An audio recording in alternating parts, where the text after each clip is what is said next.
Longtemps enclavée, la province du Sankuru, terre du héros national Patrice Emery Lumumba, renaît. Grâce à la volonté du chef de l'État, Félix-Antoine Tshisekedi Tshilombo, et au financement de la SICOMINE, dans le cadre du programme sino-congolais, la route nationale numéro 42, qui relie la route nationale numéro 1, est désormais une réalité.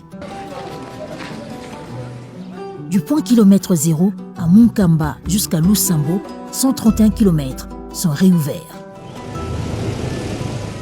Pour la population de cette région, située au centre de la RDC, cette reconnexion contribue à réduire la vie chère et fait peindre la lueur du développement social et économique à l'horizon. Elle a tenu à remercier le président de la République, le gouvernement ainsi que la partie chinoise pour leur implication dans l'amélioration des conditions de vie. Disons mille merci au chef de l'État.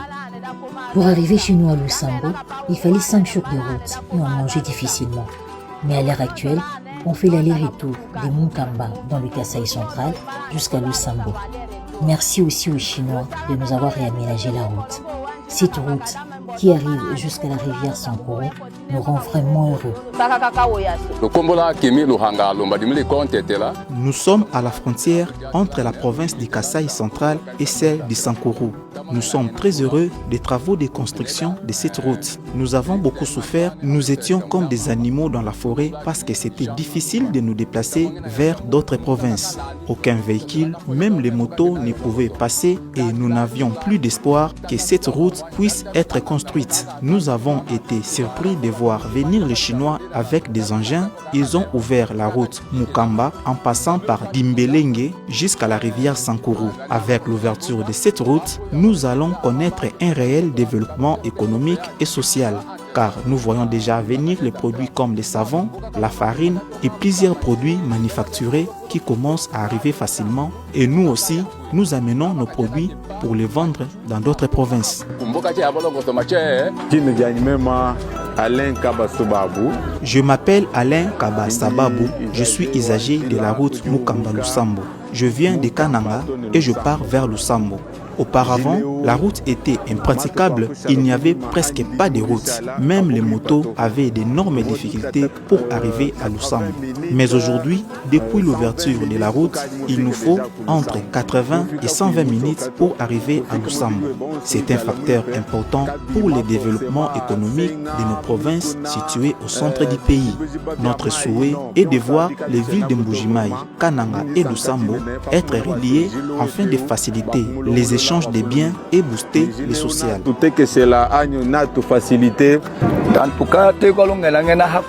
Nous remercions le président de la République pour cette initiative de relier la province de Sankuru à d'autres provinces. La province du Sankuru est la province de notre héros national, Patrice Emery Lumumba. Moi qui vous parle, je suis le président de Tetela. Aujourd'hui, vous pouvez quitter ici à Mukamba et en quelques heures, vous êtes à Lusambo. C'est vraiment une facilité pour nous. Nous demandons au président de la République que ces travaux ne s'arrêtent pas aux travaux de praticabilité, mais que les travaux d'asphaltage qui ont débuté à Mukamba, à la jonction avec la route nationale numéro 1, continuent jusqu'à Lusambo. Les travaux de praticabilité effectués en premier lieu ont permis d'ouvrir la route et de rendre praticable tout le trajet du PK0 au PK final. La modernisation du tronçon s'est poursuivie avec détermination, comme constaté du PK0 au PK14. Ces travaux, financés par la SICOMINE et exécutés par CISP, montrent l'importance que le chef de l'État congolais accorde à cette entité chère aux héros de l'indépendance. Je suis l'ingénieur Moïse Ngoï, de l'Agence congolaise des grands travaux.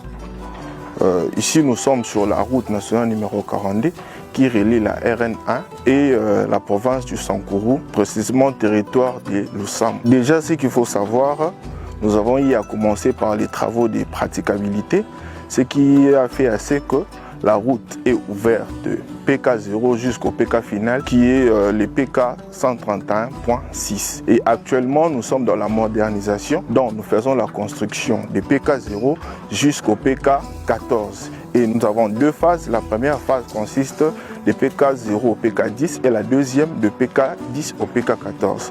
Déjà par rapport au PK0 au PK10, nous avons épuisé les travaux de la plateforme, la couche des fondations et la couche des bases. Actuellement, nous sommes sur la couche des roulements qui est des bicouches et nous sommes en train de mettre la monocouche. Et ensuite, nous allons entamer la bicouche. Aux habitants de la province du Sankourou, de leur dire qu'ils ne sont pas abandonnés. Le chef de l'État ne les a pas oubliés. Il a vraiment pensé à eux. C'est d'ailleurs la raison pour laquelle le projet a été financé. Donc la route est déjà ouverte. Nous allons arriver bientôt avec la structure de la chaussée. Ça permettra à ce que la province du Sankourou, le territoire de Lusambu, puisse être en harmonie avec les autres provinces. Je suis Élisée Katassi de la mission de contrôle INCC. Nous veillons sur la qualité des travaux qui s'effectuent sur cette route. Nous pouvons rassurer à la population que nous veillons sur cette qualité. L'enclavement du Sankourou constitue les principaux freins au développement de la province, causant une hausse des prix des produits des bases, comme les ciments ou les denrées alimentaires, jusqu'à 5 fois plus cher qu'à Kinshasa. Mais grâce à la volonté du président Tshisekedi et au financement de la SICOMINE, dans le cadre de la coopération sino-congolaise, la population, première bénéficiaire, palpait déjà les retombées avant l'achèvement des travaux.